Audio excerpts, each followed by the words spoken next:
ಎಲ್ಲರಿಗೂ ನಮಸ್ಕಾರ. ನಿಮ್ಮ ಶ್ರಾವ್ಸ್ ಕಲ್ಪವೃಕ್ಷ ಚಾನಲ್ಗೆ ಸ್ವಾಗತ. ಇವತ್ತು ರೇಷನ್ ಅಕ್ಕಿನ ಬಳಸ್ಕೊಂಡು ಸೋಡಾನ ಬಳಸದೆ ಈ ರೀತಿ ಮಲ್ಲಿಗೆ ರೀತಿಯಲ್ಲಿ ಹೂವಿನಂತೆ ಹತ್ತಿಯಷ್ಟೇ ಮೃದುವಾಗಿರ್ತಕ್ಕಂಥ ಒಂದು ಇಡ್ಲಿನ ಯಾವ ರೀತಿ ಮಾಡೋದು ಅಂತ ನೋಡ್ಕೊಳ್ಳೋಣ. ಒಂದೇ ಒಂದು ಟ್ರಿಕ್ಸ್ನ ಬಳಸ್ಕೊಂಡು ಮಾಡೋದಾಯಿತು ಅಂತಂದರೆ ಈ ರೀತಿ ಮಿನಿ ಬನ್ ರೀತಿಯಲ್ಲಿ ರೇಷನ್ ಅಕ್ಕಿ ಇಡ್ಲಿನ ನಾವು ಮಾಡ್ಕೊಳ್ಬೋದು. ಹಾಗಾದರೆ ಮಾಡೋ ವಿಧಾನ ನೋಡ್ಕೊಂಡು ಬಿಡೋಣ.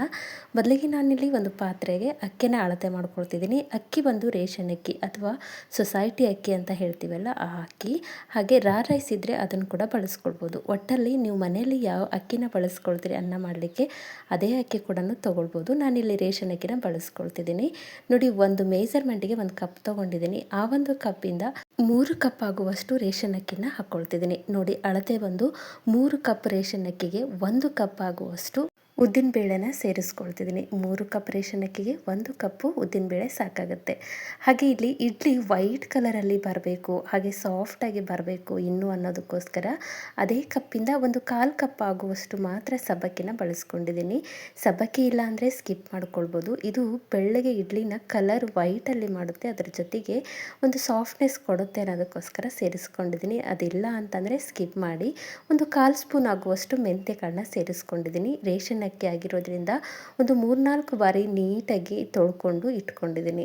ಇವಾಗ ರೇಷನ್ ಅಕ್ಕಿ ಮುಳುಗುವಷ್ಟು ನೀರನ್ನ ಸೇರಿಸ್ಕೊಳ್ಬೇಕು. ನಿಮಗಿಷ್ಟ ಇಲ್ಲ ಈ ರೀತಿ ಎಲ್ಲನೂ ಒಟ್ಟಿಗೆ ಹಾಕೋದು ಅಂತ ಅನ್ನೋದಾಯಿತು ಅಂದರೆ ಸಪ್ರೇಟಾಗಿ ಉದ್ದಿನಬೇಳೆಗಳನ್ನ ನೆನೆಸಾಕ್ಕೊಳ್ಬೋದು. ಆದರೆ ನಾನಿಲ್ಲಿ ಒಂದೇ ಪಾತ್ರೆಗೆ ಸೇರಿಸ್ಕೊಂಡು ಅಕ್ಕಿ ಮುಳುಗುವಷ್ಟು ನೀರು ಹಾಕಿ ಒಂದು 5-6 ಗಂಟೆ ಈ ಒಂದು ಅಕ್ಕಿನ ನೆನೆಸಿಡೋಣ. ಇಲ್ಲಿ ನಾವು ಅಕ್ಕಿನ ಬಳಸಿರೋದ್ರಿಂದ ಪರ್ಫೆಕ್ಟಾಗಿ ನೆನ್ಕೊಳ್ಬೇಕು. ಹಾಗಾಗಿ 5-6 ಗಂಟೆ ಕಂಪಲ್ಸರಿಯಾಗಿ ಇದನ್ನು ನೆನೆಸ್ಕೊಳ್ಬೇಕು. ಇಲ್ಲಿ ಒಂದು 6 ಗಂಟೆ ನೆನೆಸಿಟ್ಕೊಂಡಿದ್ದೀನಿ. ನೋಡಿ, ಅಕ್ಕಿ, ಉದ್ದಿನಬೇಳೆ, ಸಬ್ಬಕ್ಕಿ ಎಲ್ಲನೂ ಕೂಡ ತುಂಬಾ ಪರ್ಫೆಕ್ಟಾಗಿ ನೆನ್ಕೊಂಡಿದೆ.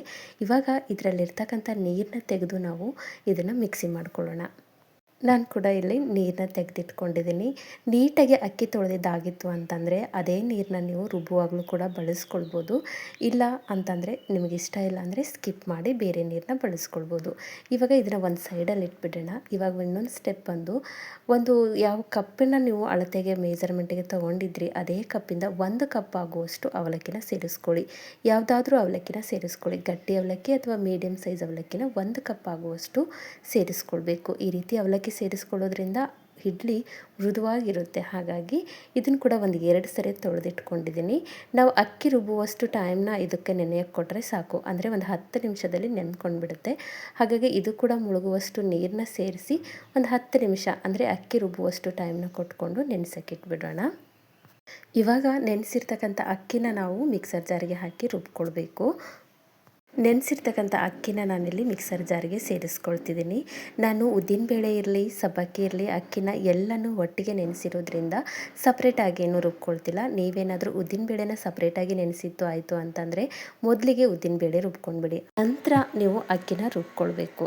ಇವಾಗ ನೋಡಿ, ನಾನು ಕೂಡ ರುಬ್ಕೊಂಡು ಬಂದಿದ್ದೀನಿ. ರುಬ್ಬೋದು ಕೂಡ ತುಂಬಾ ಇಂಪಾರ್ಟೆಂಟು, ಯಾಕಂದರೆ ತೀರ ನೈಸಾಗಿ ರುಬ್ಕೊಳ್ಬಾರ್ದು. ನೋಡಿ, ಇಲ್ಲಿ ತೋರಿಸ್ತಿದ್ದೀನಲ್ಲ, ಈ ಕನ್ಸಿಸ್ಟೆನ್ಸಿಯಲ್ಲಿ ರುಬ್ಕೊಳ್ಬೇಕು. ಯಾವ ರೀತಿ ಅಂದರೆ ಒಂದು ಸ್ವಲ್ಪ ನಮಗೆ ಕೈನ ಈ ರೀತಿ ಆಡಿದಾಗ ರವೆ ಅನ್ನಿಸ್ಬೇಕು. ಈ ಸಣ್ಣ ರವೆ ಇರುತ್ತಲ್ಲ ಅಥವಾ ಇಡ್ಲಿ ರವೆ ಇರುತ್ತಲ್ಲ ಆ ರೀತಿಯಲ್ಲಿ ನಾವು ರುಬ್ಕೊಳ್ಬೇಕು.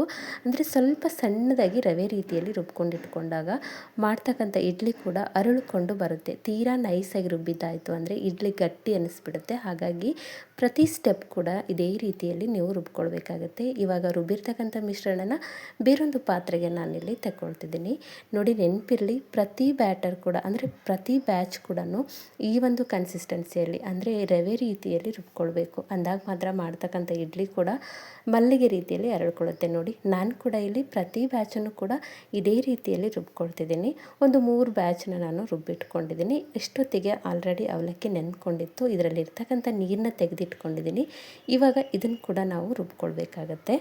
ಇಲ್ಲಿ ಅವಲಕ್ಕಿನ ರುಬ್ಬೋದು ಕೂಡ ತುಂಬ ಇಂಪಾರ್ಟೆಂಟು. ಯಾಕಂದರೆ ಅಕ್ಕಿನ ನಾವು ಸ್ವಲ್ಪ ತರಿಯಾಗಿ ರುಬ್ಕೊಂಡಿದ್ವಿ, ಆದರೆ ಇದನ್ನು ನಾವು ನೈಸಾಗಿ ರುಬ್ಕೊಳ್ಬೇಕು. ಅಂದರೆ ಉದ್ದಿನಬೇಳೆನ ರುಬ್ತೀವಲ್ಲ ಅದೇ ರೀತಿಯಲ್ಲಿ ಬೆಣ್ಣೆ ರೀತಿಯಲ್ಲಿ ಎಷ್ಟು ಸಾಧ್ಯನೋ ಅಷ್ಟು ನೈಸಾಗಿ ರುಬ್ಕೊಳ್ಳಿ. ಅಂದಾಗ ಮಾತ್ರ ಇಡ್ಲಿ ಜೊತೆಗೆ ಹೊಂದ್ಕೊಳ್ಳುತ್ತೆ.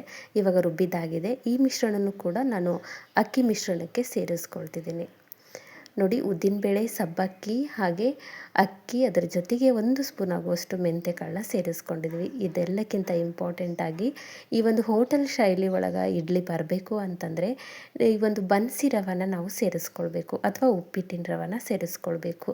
ಮೇಜರ್ಮೆಂಟಿಗೆ ಯಾವ ಕಪ್ಪನ್ನ ತೊಗೊಂಡಿದ್ರಿ ಅದೇ ಕಪ್ಪಿಂದ ಒಂದು ಅರ್ಧ ಕಪ್ಪಿಗಿಂತ ಕಡಿಮೆ ಅಥವಾ 1/4 ಕಪ್ಪು, ಇಲ್ಲ ನಿಮಗೆ ತೀರಾ ರವೆ ರವೆ ಆಗಿರಬೇಕು ಅಂದರೆ ಒಂದು ಅರ್ಧ ಕಪ್ ಆಗುವಷ್ಟು ಬನ್ಸಿ ರವೆ ಅಥವಾ ಉಪ್ಪಿಟ್ಟಿನ ರವೆ ಸೇರಿಸ್ಕೊಳ್ಳಿ. ಈ ಉಪ್ಪಿಟ್ಟಿನ ರವೆ ಅಥವಾ ಬನ್ಸಿ ರವೆ ಸೇರಿಸ್ಕೊಳ್ಳೋದ್ರಿಂದ ಇಡ್ಲಿ ತೀರಾ ಸಾಫ್ಟಾಗಿ ಬರುತ್ತೆ. ನಾವು ಕೆಲವೊಂದು ಸಾರಿ ರೇಷನ್ ಅಕ್ಕಿನ ಅಥವಾ ಅಕ್ಕಿನ ಬಳಸಿ ಇಡ್ಲಿ ಮಾಡಿದಾಗ ಸ್ವಲ್ಪ ಗಟ್ಟಿ ಅನಿಸೋದು ಜಾಸ್ತಿ. ಹಾಗಾಗಿ ಈ ರೀತಿ ರವೆನೇ ಸೇರಿಸ್ಕೊಳ್ಳೋದ್ರಿಂದ ತುಂಬಾ ಸಾಫ್ಟಾಗಿ ಇಡ್ಲಿ ಬರುತ್ತೆ. ಹೋಟೆಲ್ಗಳಲ್ಲಿ ಕೂಡ ಇದೇ ಟ್ರಿಕ್ನ ಫಾಲೋ ಮಾಡ್ತಾರೆ. ಇವಾಗ ನೋಡಿ ಒಂದು ಸ್ವಲ್ಪ ನೀರನ್ನ ಸೇರಿಸ್ಕೊಂಡು ಹಿಟ್ಟನ್ನು ರೆಡಿ ಮಾಡ್ಕೊಳ್ತಿದ್ದೀನಿ. ಆದಷ್ಟು ಹಿಟ್ಟನ್ನು ನಾವು ಈ ರೀತಿ ಕೈಯಿಂದ ಕಲಿಸ್ಕೊಳ್ಬೇಕು, ಯಾಕಂದರೆ ಬೇಗ ಹುದುಗ್ ಬರುತ್ತೆ. ಹಾಗಾಗಿ ಕೈಯಿಂದನೇ ನಾವು ಹಿಟ್ಟನ್ನು ಕಲಸಿಟ್ಕೊಳ್ಬೇಕು. ದೋಸೆ ಹಿಟ್ಟಾಗಲಿ ಇಡ್ಲಿ ಹಿಟ್ಟಾಗಲಿ. ಇಲ್ಲ ಈ ರೀತಿ ಇಷ್ಟ ಇಲ್ಲ ಅಂತಂದರೆ ಪರವಾಗಿಲ್ಲ, ನೀವು ಸೌಟ್ ಸಹಾಯದಿಂದ ಕೂಡ ಇಡ್ಲಿ ಹಿಟ್ಟನ್ನು ರೆಡಿ ಮಾಡ್ಕೊಳ್ಬೋದು. ನೋಡಿ ಇವಾಗ ಈ ಕನ್ಸಿಸ್ಟೆನ್ಸಿಯಲ್ಲಿ ಹಿಟ್ಟಿರಬೇಕು. ನೋಡಿಕೊಂಡು ನೀರನ್ನ ಸೇರಿಸ್ಕೊಂಡು ಹಾಗೆ ರುಬ್ಬುವಾಗ ಕೂಡ ನೀರನ್ನ ಸೇರಿಸ್ಕೊಂಡು ರುಬ್ಬಿರೋದ್ರಿಂದ ನೋಡಿಕೊಂಡು ನೀರನ್ನ ಸೇರಿಸ್ಕೊಳ್ಳಿ, ಇಲ್ಲಾಂದರೆ ತೀರಾ ತಿಳಿಯಾಗಿಬಿಡುತ್ತೆ. ಇವಾಗ ಇದು ರೆಡಿಯಾಗಿದೆ. ಇದರ ಮೇಲ್ಗಡೆ ಒಂದು ತಟ್ಟೆನ ಮುಚ್ಚಿ ಹೋಲ್ ನೈಟ್ ಅಂದರೆ ಇಡೀ ರಾತ್ರಿ ಇದನ್ನು ನಾವು ಫರ್ಮೆಂಟು ಹುದುಗ್ ಬರಲಿಕ್ಕೆ ಬಿಟ್ಬಿಡೋಣ. ಇವಾಗ ನೋಡಿ ಬೆಳಿಗ್ಗೆ ಒಂದು 7 ಗಂಟೆ ಸುಮಾರಿಗೆ ನಾನು ತೆಗೆದು ತೋರಿಸ್ತಿದ್ದೀನಿ. ಯಾವ ರೀತಿ ಉಬ್ಕೊಂಡಿದೆ ಅಂತಂದರೆ, ನಾವು ಮುಚ್ಚುವಾಗ ಅಂದರೆ ಈ ಒಂದು ಪಾತ್ರೆಗೆ ತಟ್ಟೆನ ಮುಚ್ಚುವಾಗ ಬೇರೆ ಒಂದು ಪ್ಲೇಟ್ನ ಮುಚ್ಚಿದ್ದೆ, ಬಟ್ ಹಿಟ್ಟೆಲ್ಲ ಹುದುಕ್ಕೊಂಡು ಕೆಳಗಡೆ ಚೆಲ್ಬಿಟ್ಟಿತ್ತು. ಹಾಗಾಗಿ ಬೇರೆ ಒಂದು ತಟ್ಟೆನ ನಾನು ಮುಚ್ಚಿ ತೋರಿಸ್ತಿದ್ದೀನಿ. ನೋಡಿ ಈ ರೀತಿಯಲ್ಲಿ ಒಂದು 1/4 ಭಾಗದಷ್ಟು ಹಿಟ್ಟು ಕೆಳಗಡೆನೆ ಚೆಲ್ಲಿತ್ತು. ಹಾಗಾಗಿ ಬೇರೆ ಒಂದು ಪಾತ್ರೆನ ನಾನು ಮುಚ್ಚಿದ್ದೆ. ನೋಡಿ ಎಷ್ಟು ಪರ್ಫೆಕ್ಟಾಗಿ ಹಿಟ್ಟು ಉಬ್ಕೊಂಡಿದೆ. ಯಾವುದೇ ಸೋಡಾನ ನಾವು ಹಾಕೋ ಅವಶ್ಯಕತೆಯೇ ಇರೋದಿಲ್ಲ. ಇದು ಕೇವಲ ಬೇಸಿಗೆ ಅಂತಲ್ಲ, ಚಳಿಗಾಲದಲ್ಲೂ ಕೂಡ ಇಷ್ಟೇ ಕರೆಕ್ಟಾಗಿ ಉಬ್ಕೊಳ್ಳುತ್ತೆ. ಆದರೆ ಮೇಜರ್ಮೆಂಟ್ನ ಹಾಕ್ತಕ್ಕಂಥ ಪದಾರ್ಥಗಳನ್ನು ಕರೆಕ್ಟಾಗಿ ಹಾಕ್ಕೊಂಡು ಕರೆಕ್ಟಾಗಿ ರುಬ್ಕೊಳ್ಬೇಕು. ಒಂದ್ಸರಿ ಈ ರೀತಿ ಹಿಟ್ಟನ್ನು ನೀಟಾಗಿ ಕಲಿಸ್ಕೊಂಡ್ಬಿಡೋಣ. ಇವಾಗ ನೋಡಿ ಹಿಟ್ಟು ರೆಡಿಯಾಗಿದೆ. ಇಷ್ಟಾದರೆ ಸಾಕು. ಇಲ್ಲಿ ಯಾವುದೇ ರೀತಿಯ ಸೋಡಾ ಹಾಕೊಳ್ಳೋ ಅವಶ್ಯಕತೆಯೇ ಇಲ್ಲ, ಅಷ್ಟು ಸಾಫ್ಟಾಗಿ ಬರುತ್ತೆ. ರುಚಿಗೆ ತಕ್ಕಷ್ಟು ಉಪ್ಪನ್ನು ಸೇರಿಸ್ಕೊಳ್ತಿದ್ದೀನಿ. ನೀವೇನಾದರೂ ಜಾಸ್ತಿ ಪ್ರಮಾಣದಲ್ಲಿ ಇಡ್ಲಿ ಹಿಟ್ಟನ್ನು ರೆಡಿ ಮಾಡ್ಕೊಂಡಿದ್ದಾಯಿತು ಅಂದರೆ ಎಷ್ಟು ಬೇಕೋ ಅಷ್ಟು ಹಿಟ್ಟಿಗೆ ಮಾತ್ರ ಉಪ್ಪನ್ನು ಸೇರಿಸ್ಕೊಂಡು ಈ ರೀತಿ ಕಲಿಸ್ಕೊಂಡು ರೆಡಿ ಮಾಡ್ಕೊಳ್ಳಿ. ಉಳಿದಿರ್ತಕ್ಕಂಥ ಹಿಟ್ಟನ್ನು ನೀವು ಫ್ರಿಜ್ಜಲ್ಲಿ ಇಟ್ಕೊಂಡು ಮರುದಿನ ಕೂಡ ಮಾಡ್ಕೊಳ್ಬೋದು. ಇಲ್ಲ ಅಂತಂದರೆ ಬೇಕು ಅಂದಾಗ ಅಷ್ಟೇ ಉಪ್ಪನ್ನು ಸೇರಿಸ್ಕೊಂಡು ಮಾಡ್ಕೊಳ್ಳಿ, ಇಲ್ಲಾಂದರೆ ಹುಳಿ ಆಗುತ್ತೆ ಅನ್ನೋದಕ್ಕೋಸ್ಕರ ಅಷ್ಟೇ. ಇವಾಗ ಹಿಟ್ಟು ರೆಡಿಯಾಗಿದೆ. ಈ ಸೈಡಲ್ಲಿ ನಾನು ಇಡ್ಲಿ ಪ್ಲೇಟ್ಸಿಗೆ ಒಂದು ಸ್ವಲ್ಪ ಎಣ್ಣೆನ ಅಪ್ಲೈ ಮಾಡಿ ಇಟ್ಕೊಳ್ತಿದ್ದೀನಿ. ಇವಾಗ ನಾರ್ಮಲಾಗಿ ಇಡ್ಲಿ ಹಿಟ್ಟನ್ನು ಸೇರಿಸ್ಕೊಳ್ತಿದ್ದೀನಿ. ಇಡ್ಲಿ ಹಿಟ್ಟನ್ನು ಪ್ಲೇಟಿಗೆ ಹಾಕುವಾಗ ನೋಡ್ಕೊಂಡು ಹಾಕ್ಕೊಳ್ಳಿ, ಯಾಕಂದರೆ ಇಲ್ಲಿ ಸೋಡಾ ಬಳಸಿಲ್ಲ ಅಂದರೂ ಕೂಡ ಇಡ್ಲಿ ಪರ್ಫೆಕ್ಟಾಗಿ ಉಬ್ಕೊಂಡು ಬರುತ್ತೆ. ಹಾಗಾಗಿ ಒಂದಕ್ಕೊಂದು ಸ್ಪ್ರೆಡ್ ಆಗಬಾರ್ದು ಅನ್ನೋದಕ್ಕೋಸ್ಕರ ಹೇಳ್ತಿರೋದು. ಒಂದು ಸ್ವಲ್ಪ ಕಡಿಮೆ ಪ್ರಮಾಣದಲ್ಲೇ ಹಿಟ್ಟನ್ನು ನೀವು ಸೇರಿಸ್ಕೊಳ್ಳಿ. ಇವಾಗ 2 ಪ್ಲೇಟಿಗೂ ನಾನು ಕೂಡ ಇಲ್ಲಿ ಹಿಟ್ಟನ್ನು ಹಾಕಿಟ್ಕೊಂಡಿದ್ದೀನಿ. ಈ ಸೈಡಲ್ಲಿ ಆಲ್ರೆಡಿ ನಾನು ಗ್ಯಾಸ್ ಮೇಲೆ ಇಡ್ಲಿ ಪಾತ್ರೆಗೆ ನೀರು ಹಾಕಿ ಬೇಯಕ್ಕಿಟ್ಕೊಂಡಿದ್ದೆ.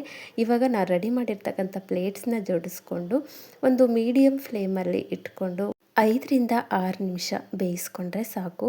ಮೀಡಿಯಮ್ ಫ್ಲೇಮಲ್ಲೇ ಇಟ್ಕೊಂಡು ಬೇಯಿಸ್ಕೊಳ್ಳಿ. ಕೆಳಗಡೆ ನೀರು ಹಾಕುವಾಗಲೂ ಕೂಡ ಅಷ್ಟೇ ಒಂದು ಸ್ವಲ್ಪ ನೋಡ್ಕೊಂಡು ಹಾಕ್ಕೊಳ್ಳಿ, ಇಲ್ಲಾಂದರೆ ಇಡ್ಲಿ ತಟ್ಟೆಗೆ ಸ್ಪ್ರೆಡ್ ಆಗುತ್ತೆ.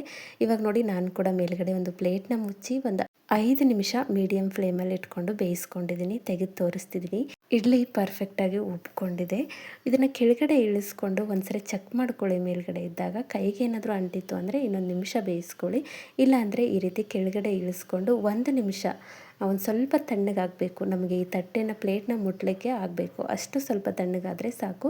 ಈ ರೀತಿ ನೈಫಿಂದ ಒಂದು ಸ್ವಲ್ಪ ಎಡ್ಜಸ್ನ ಬಿಡಿಸ್ಕೊಳ್ಳಿ. ಸಬ್ಬಕ್ಕಿ ಹಾಕುವಾಗ ನೋಡ್ಕೊಂಡು ಹಾಕ್ಕೊಳ್ಳಿ. ಒಂದು 1/4 ಕಪ್ ಆಗುವಷ್ಟು ಮಾತ್ರ ಸೇರಿಸ್ಕೊಳ್ಳಿ. ಸ್ವಲ್ಪ ಜಾಸ್ತಿ ಆಯಿತು ಅಂತಂದರೆ ಒಂದು ಸ್ವಲ್ಪ ಅಂಟು ಅನಿಸುತ್ತೆ. ಹಾಗಾಗಿ ನೋಡಿಕೊಂಡು ಒಂದು 1/4 ಕಪ್ ಆಗುವಷ್ಟು ಮಾತ್ರ ಸೇರಿಸ್ಕೊಳ್ಳಿ. ನೋಡಿ ಇಡ್ಲಿ ಯಾವುದೇ ಸೋಡಾ ಹಾಕದೆ ಯಾವ ರೀತಿ ಉಬ್ಕೊಂಡು ಬಂದಿದೆ ಅಂತ. ತುಂಬಾ ಸಾಫ್ಟಾಗಿರುತ್ತೆ. ನೀವು ನೋಡ್ತಿರ್ಬೋದು ಎಷ್ಟು ಸಾಫ್ಟ್ ಅಂದರೆ ಮಲ್ಲಿಗೆ ಹೂವಿನ ರೀತಿಯಲ್ಲಿ ಇಡ್ಲಿ ರೆಡಿಯಾಗಿದೆ. ಈ ಒಂದು ಇಡ್ಲಿ ಜೊತೆಗೆ ಚಟ್ನಿ ಅಥವಾ ಸಾಂಬಾರು ಇತ್ತು ಅಂತಂದರೆ ಮುಗ್ದೇ ಹೋಯಿತು. ಅಷ್ಟು ಪರ್ಫೆಕ್ಟಾಗಿ ಯಾವುದೇ ರೀತಿಯ ಇಡ್ಲಿ ರವೆ ಇಲ್ಲದೆ ನಾವು ಕೇವಲ ಅಕ್ಕಿನ ಬಳಸ್ಕೊಂಡು ಈ ರೀತಿ ಮಾಡ್ಕೊಳ್ಬೋದು. ಒಂದ್ಸರಿ ಟ್ರೈ ಮಾಡಿ, ತುಂಬಾ ಪರ್ಫೆಕ್ಟಾಗಿ ಬರುತ್ತೆ. ಐ ಹೋಪ್ ಇವತ್ತಿನ ಈ ರೆಸಿಪಿ ನಿಮಗೆ ಭಾಳ ಇಷ್ಟ ಆಗದ ಅಂದ್ಕೊಳ್ತೀನಿ. ಇಷ್ಟ ಆಗಿದ್ದರೆ ದಯವಿಟ್ಟು ನನ್ನ ಚಾನಲ್ನ ಸಬ್ಸ್ಕ್ರೈಬ್ ಮಾಡ್ಕೊಳ್ಳಿ. ಹಾಗೆ ಈ ಒಂದು ರೆಸಿಪಿನ ನಿಮ್ಮ ಫ್ರೆಂಡ್ಸ್ ಆ್ಯಂಡ್ ಫ್ಯಾಮಿಲಿಗೆ ಶೇರ್ ಮಾಡಿ. ನಾಳೆ ಮತ್ತೊಂದು ಹೊಸ ರೆಸಿಪಿಯೊಂದಿಗೆ ಸಿಗೋಣ. ಧನ್ಯವಾದ.